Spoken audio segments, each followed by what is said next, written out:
Bonjour à tous, et bienvenue dans l'Historien du dimanche.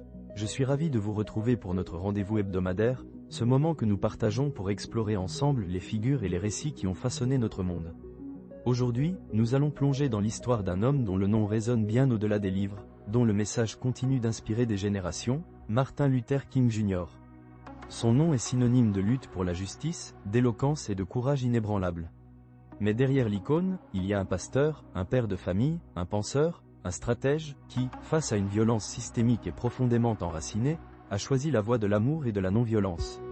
Nous allons parcourir sa vie, non pas comme une simple chronologie, mais comme un voyage, jalonné de défis immenses, de victoires arrachées de hautes luttes, et d'un rêve qui continue de nous habiter. Alors, installez-vous confortablement, peut-être avec une tasse de café fumant, et laissez-moi vous raconter l'histoire de Martin Luther King Jr. Notre histoire commence bien avant le grand mouvement des droits civiques, dans un foyer modeste mais imprégné de foi et d'engagement. Le 15 janvier 1929, à Atlanta, en Géorgie, naît Michael King Jr. Il est le deuxième enfant d'un pasteur baptiste respecté, Michael King Sr., et d'Alberta Williams King, une femme douce et cultivée. La maison des King est un lieu de vie intense, de discussions animées et de prières ferventes. Le jeune Michael grandit dans un sud ségrégationniste, où les lois de Jim Crow dictent chaque aspect de la vie des Noirs américains.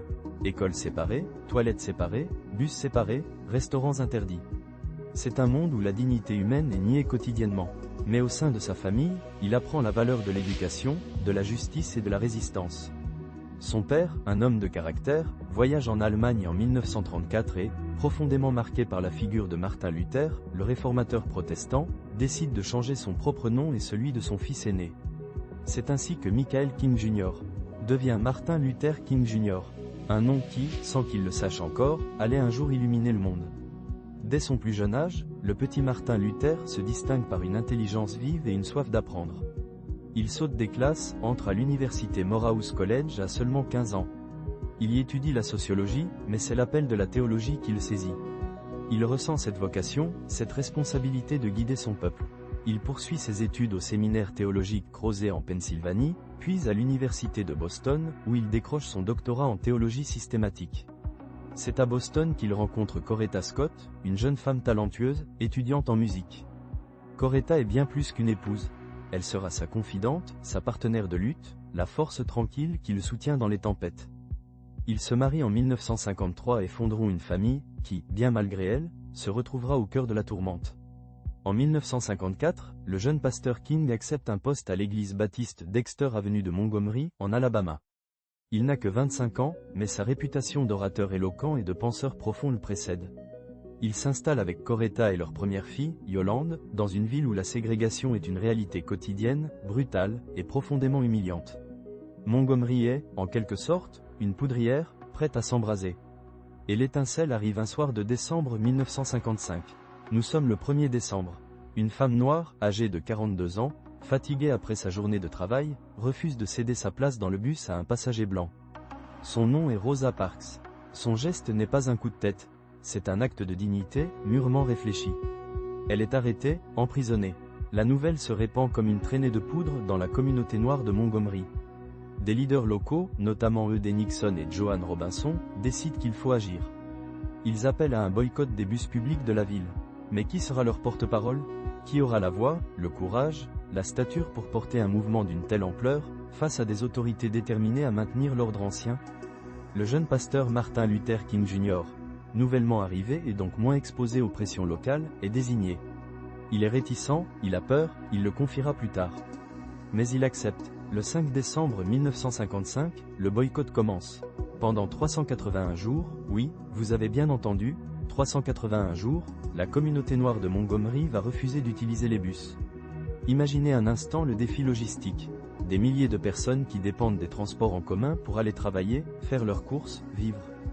Des covoiturages sont organisés, des taxis bénévoles se mettent en place. Les gens marchent, parfois des kilomètres, sous la pluie, dans le froid, sous la menace des intimidations et de la violence. King lui-même est la cible d'attentats. Sa maison est bombardée, il reçoit des menaces de mort quotidiennes. Mais il ne cède pas. Il prêche la non-violence, inspiré par les enseignements de Gandhi. Il répète à son peuple que la force ne viendra pas des poings, mais de la résilience, de la dignité, de la foi. Son charisme, sa capacité à articuler la souffrance et l'espoir de son peuple, galvanise les foules.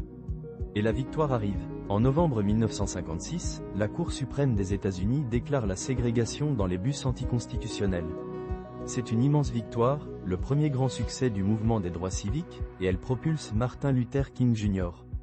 sur la scène nationale. De Montgomery, son message d'amour et de justice commence à résonner à travers l'Amérique. Fort de cette victoire, King et d'autres pasteurs fondent en 1957 la Southern Christian Leadership Conference, la SCLC. Leur objectif est clair, étendre la philosophie de la non-violence et de la désobéissance civile à l'ensemble du Sud ségrégationniste. Les années suivantes sont marquées par une série d'actions pacifiques, audacieuses et souvent dangereuses. Les sit-ins voient de jeunes étudiants noirs, et parfois blancs, s'asseoir au comptoir de restaurants réservés aux blancs, subissant insultes, crachats, violences, sans jamais riposter. Les Freedom Rides mettent en scène des militants qui voyagent en bus inter-États pour contester la ségrégation dans les transports. Ces actions, souvent retransmises par les médias, révèlent au grand jour l'horreur de la ségrégation et la brutalité de ceux qui la défendent. King, par sa capacité à mobiliser, à inspirer et à articuler la vision d'une Amérique meilleure, devient le visage du mouvement. Il voyage inlassablement, prononce des centaines de discours, rencontre des dirigeants, écrit des articles.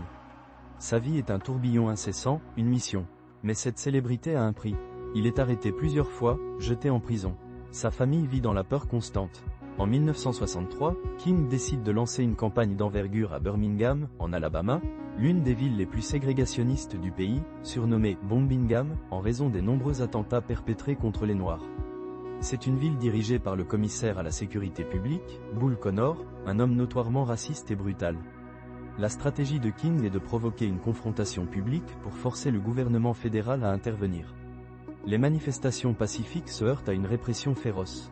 Des enfants, oui, des adolescents et des enfants, marchent par centaines. Et Bull Connor ordonne de lâcher les chiens policiers et d'utiliser des lances à incendie contre eux.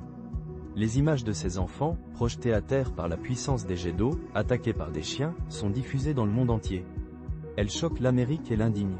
C'est un tournant. C'est aussi à Birmingham, emprisonné pour avoir manifesté sans permis, que King écrit sa célèbre « Lettre de la prison de Birmingham ». Dans ce texte poignant, il répond à des pasteurs blancs modérés qui l'appellent à la patience.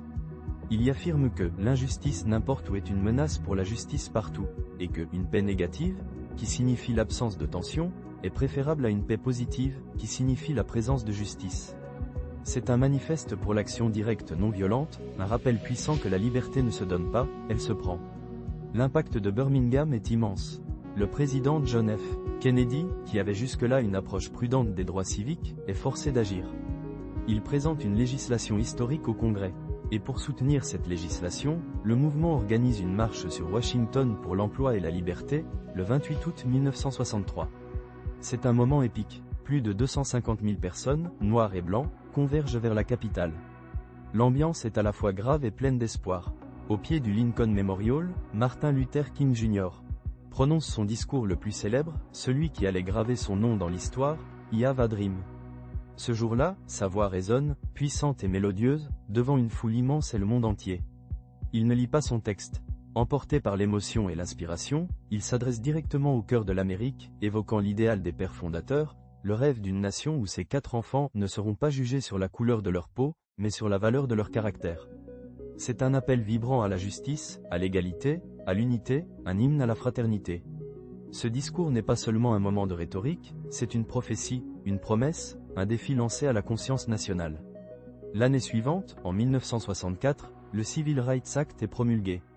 Il interdit la ségrégation raciale dans les lieux publics, met fin à la discrimination à l'emploi et renforce la protection du droit de vote. C'est une victoire monumentale pour King et le mouvement. Quelques mois plus tard, Martin Luther King Jr. reçoit le prix Nobel de la paix, à seulement 35 ans. Le plus jeune lauréat de l'histoire à l'époque. C'est une reconnaissance mondiale de sa méthode et de son courage. Mais la lutte est loin d'être terminée. Le droit de vote reste un enjeu majeur dans le Sud, où les lois locales et les pratiques discriminatoires empêchent encore des millions de Noirs de s'inscrire sur les listes électorales. En 1965, King dirige une nouvelle campagne, cette fois à Selma, en Alabama, pour le droit de vote. Les marches pacifiques de Selma sont brutalement réprimées, notamment le tristement célèbre Bloody Sunday, où des manifestants sont violemment attaqués par la police d'État. Les images sont, une fois de plus, insoutenables et émeuvent le pays. Le président Lyndon B. Johnson, successeur de Kennedy, sous la pression de l'opinion publique et de King, promulgue en août 1965 le Voting Rights Act, qui abolit enfin les dernières barrières légales au droit de vote des Noirs américains. Le succès est indéniable, la ségrégation légale est démantelée, le droit de vote est garanti. Mais King sait que la liberté ne se limite pas à la législation. La pauvreté, la discrimination économique, les ghettos urbains du Nord, la violence raciale sous-jacente. Tout cela persiste, le rêve n'est pas encore pleinement réalisé. Dans ces dernières années, King élargit sa lutte. Il se tourne vers les injustices économiques, lançant la « campagne des pauvres » pour attirer l'attention sur la pauvreté universelle, qu'elle soit noire ou blanche. Il déplace aussi son attention vers le Nord, à Chicago notamment, où il découvre une forme de ségrégation moins institutionnelle mais tout aussi destructrice, celle des logements insalubres et des emplois inaccessibles. Il devient également une voix fervente contre la guerre du Vietnam. En 1967, son discours à l'église de Riverside, à New York, dénonce les dépenses militaires excessives au détriment des programmes sociaux, et la violence exercée par son propre pays. Cette position lui vaut de nombreuses critiques, même au sein du mouvement, et l'éloigne du président Johnson. Mais King est un homme de conscience, il ne peut séparer la justice sociale de la justice mondiale. Les défis sont immenses, le mouvement des droits civiques se fragmente, de jeunes leaders noirs prônant des approches plus radicales, comme le Black Power, doutent de l'efficacité de la non-violence. King, lui, reste fidèle à ses principes, malgré la fatigue, les menaces incessantes et la surveillance constante du FBI qui cherche à le discréditer. Il porte le poids du monde sur ses épaules. En avril 1968, Martin Luther King Jr. se rend à Memphis, dans le Tennessee, pour soutenir une grève des éboueurs noirs de la ville, qui revendiquent de meilleures conditions de travail et des salaires décents. C'est une question de dignité humaine, de justice économique. Le 3 avril, la veille de sa mort, il prononce un discours prophétique à l'église Bishop Charles Mason Temple. Il y évoque la possibilité de sa propre mort, disant qu'il a été au sommet de la montagne et qu'il a vu la terre promise. Il exhorte son peuple à continuer la lutte pour la justice. C'est un discours émouvant, prémonitoire. Le lendemain, 4 avril 1968, à 18h01, alors qu'il se tient sur le balcon du Lorraine Motel, Martin Luther King Jr. est assassiné par un tireur embusqué, James Earl Ray. Il n'a que 39 ans. Sa mort plonge l'Amérique et le monde dans la stupeur et la tristesse. Des émeutes éclatent dans plus de 100 villes américaines. Le rêve, un instant, semble brisé. Mais la disparition de King, aussi tragique fut-elle, n'a pas mis fin à son message. Au contraire, elle l'a immortalisé. Son héritage est immense. Il a forcé l'Amérique à regarder ses propres contradictions, à affronter son passé de ségrégation. Il a montré la puissance de la non-violence face à l'oppression. Il a donné une voix à ceux qui n'en avaient pas. Aujourd'hui, Martin Luther King Jr. est célébré comme un héros national et international. Son anniversaire est un jour férié aux États-Unis. Son « rêve » continue d'inspirer les mouvements de justice sociale à travers le globe. Il nous rappelle que la lutte pour l'égalité est un combat permanent, qui exige courage, persévérance et une foi inébranlable en la dignité de chaque être humain. Il n'était pas parfait, aucun homme ne l'est. Il a été critiqué, attaqué, vilipendé.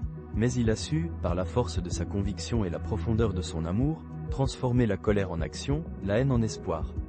Il nous a montré que le pouvoir n'est pas seulement dans la force brute, mais aussi dans la force morale, dans la capacité à élever les cœurs et les esprits vers un idéal commun. Alors, quand nous pensons à Martin Luther King Jr., ne nous contentons pas de son « rêve ». Souvenons-nous de son courage, de son travail acharné, de ses sacrifices. Souvenons-nous de l'homme qui, face à l'adversité la plus sombre, a choisi la lumière. Et laissons son histoire nous inspirer à poursuivre, à notre tour, le chemin vers une justice plus complète, une égalité plus profonde et une humanité plus fraternelle. Merci de m'avoir accompagné dans ce voyage. J'espère que cette histoire, celle d'un homme qui a changé le monde avec ses mots et son courage, vous a captivé autant qu'elle me passionne. Je vous retrouve dimanche prochain pour une nouvelle page d'histoire dans l'Historien du dimanche. D'ici là, prenez soin de vous.